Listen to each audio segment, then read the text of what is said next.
Hello friends, welcome to my channel. कैसे हैं आप लोग? I hope you guys are doing well. So आज के इस पर्टिकुलर वीडियो में हम आईआईटी पटना की तरफ से आए हुए लेटेस्ट पीएचडी नोटिफिकेशन को डिस्कस करेंगे।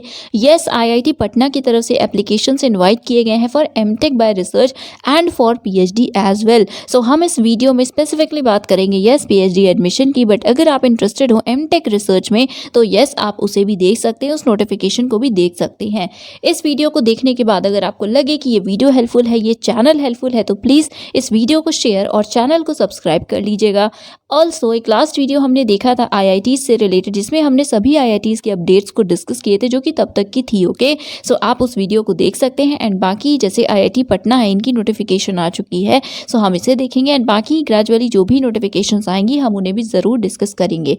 सो देखिए, इस इन्फॉर्मेशन को देखने के लिए फर्स्ट ऑफ ऑल आपको इनके ऑफिशियल वेबसाइट पर विजिट करना होगा, जो कि है iitp.ac.in। जब आप इस पर्टिकुलर वेबसाइट पे विजिट करेंगे तो देखिए नोटिस बोर्ड का है सेक्शन, एंड इसमें ही latest that is first and second जो नोटिसेस हैं वो सेम है PhD and MTech by research से रिलेटेड। सो आप वेट कर सकते हैं जब वो आए, दैट इज क्योंकि फर्स्ट है ना तो ये स्क्रॉल हो गया है, सो आप उसका वेट कर सकते हैं। अदरवाइज आप यहाँ पे व्यू ऑल पे क्लिक कर सकते हैं, बिकॉज आपको पता है कि उसके बाद रुक जाएंगे, ये जो स्क्रॉल है वो नहीं होगा। सो ये देखिए यहाँ पे रुक गए हैं नोटिफिकेशंस या नोटिसेस। फर्स्ट नोटिस है MTech by research advertisement for January 2022 admissions, and second PhD advertisement for January 2022 session और जनवरी 2022 सेशन और admission.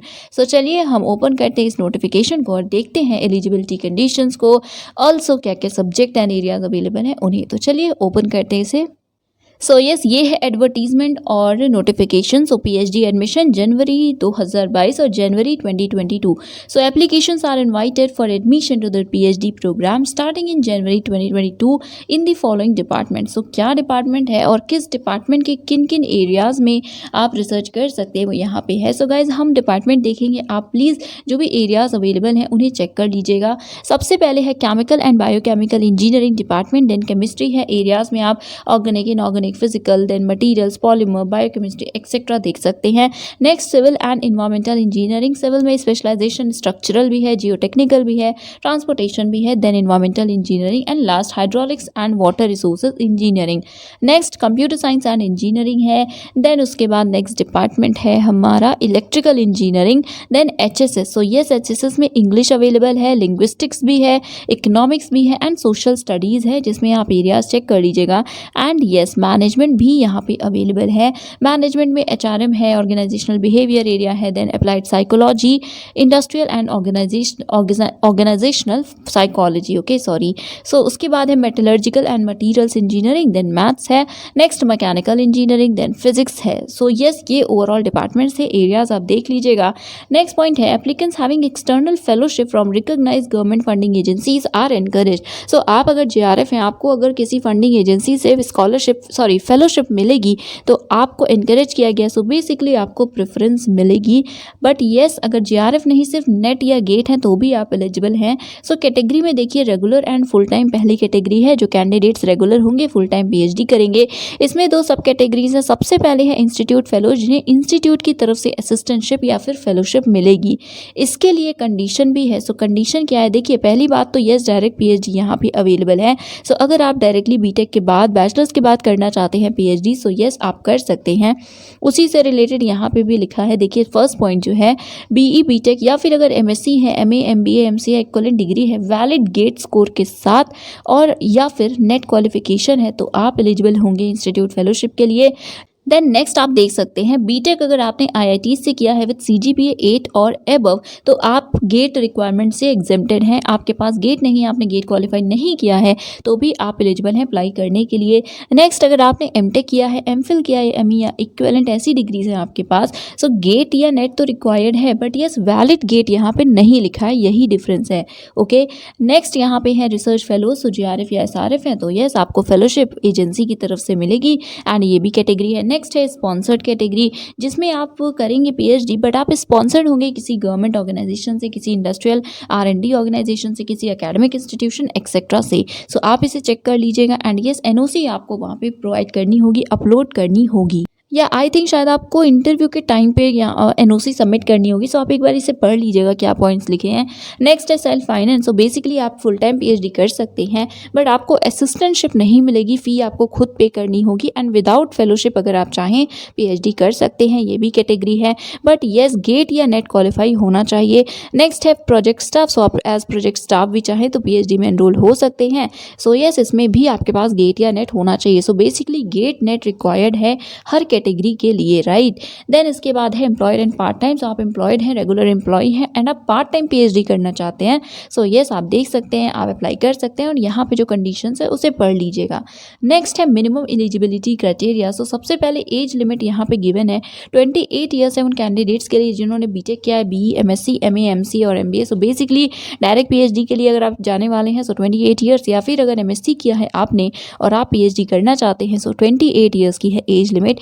MTech, ME, MS, MPhil वालों के लिए जिन्होंने ये डिग्रीज पाई हैं, ली हुई हैं, उनके लिए है 32 ईयर्स, और ये जो डेट है वो जो लास्ट डेट एप्लीकेशन की है उसी दिन से, उसी डेट से कैलकुलेट होगी, correct. And yes, one more thing, ये जो है एज का क्राइटेरिया, एज लिमिट, तो ये रेगुलर एंड फुल टाइम के लिए है, दैट इज इंस्टीट्यूट फेलो के जैसे आप अगर अप्लाई करने वाले हैं तो आपके लिए, बाकी रिलैक्सेशंस को आप देख लीजिए।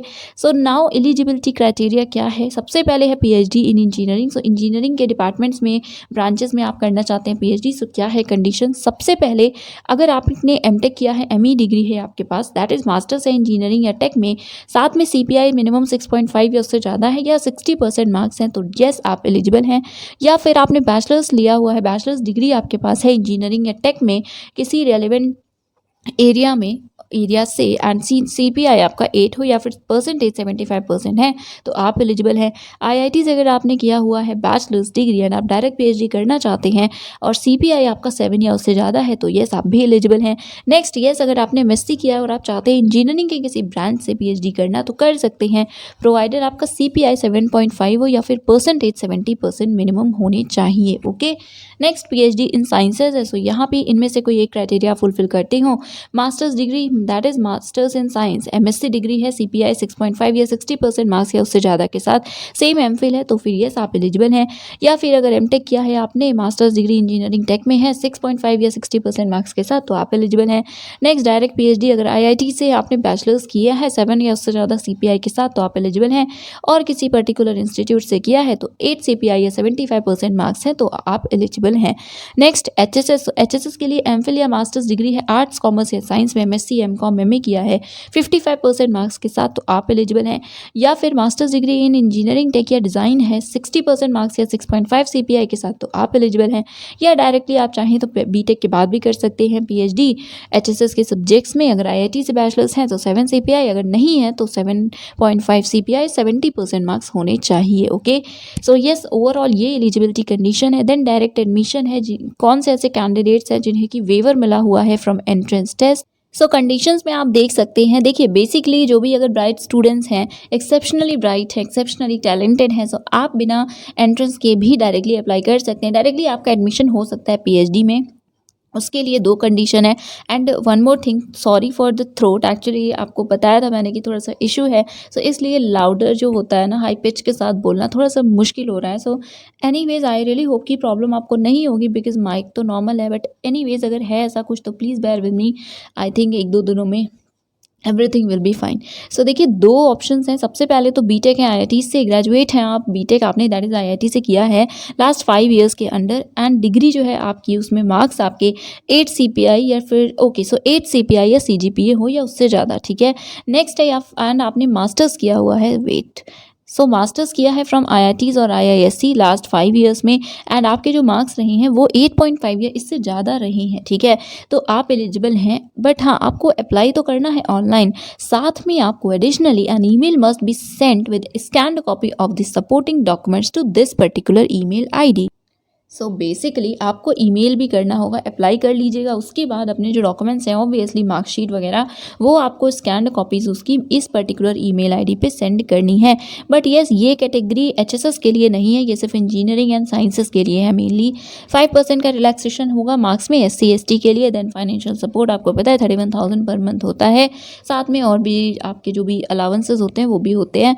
Next, application procedure. So yes, application fee for male candidates of general EWS, OBC, NCL is 300 and बाकी सभी के लिए दैट इज फीमेल्स, तो हर कैटेगरी की एंड SC ST PWD के सभी कैंडिडेट्स के लिए it is 150 rupees. Okay, SBI collect के थ्रू आपको पेमेंट करनी है, लिंक डिस्क्रिप्शन में आई विल ट्राई की एंटर कर दें, एंटर नहीं वहाँ पे प्रोवाइड कर दें, बाकी आप यहाँ से भी ओपन कर सकते हैं। एंड रेफरेंस नंबर जो भी जनरेट होगा उसे रखिएगा, ई रिसिप्ट अपने पास रखिएगा, बिकॉज आपको सबमिट जब करने को बोला जाएगा तो आप उसे करेंगे। देन इसके बाद यहाँ पे लिंक फॉर ऑनलाइन एप्लीकेशन दिया हुआ है, should be assessed after the payment, तो पहले पेमेंट करनी है उसके बाद आप करेंगे अप्लाई। अभी हम इस पोर्टल पे विजिट करके देख लेंगे। देन है सक्सेसफुल ऑनलाइन एप्लीकेशन के बाद आपको रजिस्टर्ड ईमेल एड्रेस पे जो भी एप्लीकेशन डिटेल्स हैं वो सेंड की जाएंगी। आप चाहें तो एक से ज़्यादा डिपार्टमेंट के लिए अप्लाई कर सकते हैं, बस येस आपको सेपरेट फ़ी पे करनी होगी। ओके, एंड देखिए लिखा हुआ है fresh fee payment is required for each application. बाकी यहाँ पे देखिए प्रिंट आउट बोला गया है कि आप ले सकते हैं एप्लीकेशन डिटेल्स का। This print out along with self attested copies of your documents etcetera and E receipt must be produce. तो जब इंटरव्यू होगा या फिर टेस्ट होगा तो आपको ये सारे डॉक्यूमेंट्स प्रोड्यूस करने होंगे, तो सेव कर लीजिएगा, अगर तुरंत प्रिंट नहीं करना, बट प्लीज़ सेफली अपने पास इसे रखिएगा। नेक्स्ट हार्ड कॉपीज़ आपको सेंड नहीं करनी है। देन सिलेक्शन लिखा हुआ है, लिमिटेड नंबर ऑफ कैंडिडेट्स को कॉल किया जाएगा, टेस्ट या इंटरव्यू जो भी होगा वो बाद में आपको कम्युनिकेट किया जाएगा। एप्लीकेशन स्टार्ट हुए हैं from 21 October 2021 and last date है 15 नवंबर 2021, 15 नवंबर 2021 तक आप अप्लाई कर सकते हैं। नेक्स्ट यहाँ पे इश्यूज़ अगर आपको कोई है सो उस केस में आप क्या कर सकते हैं, किन्हें कॉन्टैक्ट कर सकते हैं वो लिखा है। सो टेक्निकल इश्यूज़ अगर हैं तो ये गूगल फॉर्म का लिंक है, आप इस पर विजिट करके बाकी जो डिटेल्स मांगेगा एंटर करिएगा। अकेडमिक मैटर के लिए इन नंबर्स और आईडीज़ पे आप कॉन्टैक्ट कर सकते हैं। फ़ी पेमेंट या SBI कलेक्ट से रिलेटेड इशू है सो ईमेल ID एंड नंबर दिया है, तो गाइस सेपरेट है, जैसा इशू है उसी के अकॉर्डिंग इसे यूज़ करिएगा। नेक्स्ट लीगल ज्यूरिसडिक्शन है, so yes that is it. ये सारी इन्फॉर्मेशंस थी, बट जैसा मैंने बोला था एक बार हम पोर्टल पे विजिट कर लेते हैं। सो यस ये पोर्टल का लिंक है, इस पर डायरेक्टली क्लिक करिएगा, देन पोर्टल ओपन हो जाएगा। सो यस ये है एप्लीकेशन पोर्टल। इसमें आपको पता है पहले आप पेमेंट करेंगे उसके बाद आप यहाँ पे साइन अप कर पाएंगे, ठीक है, तो पहले उसे कर लीजिएगा, देन आप साइन अप करके एप्लीकेशन फॉर्म को फिल कर दीजिएगा। So yes guys that is it for today, thank you so much for watching.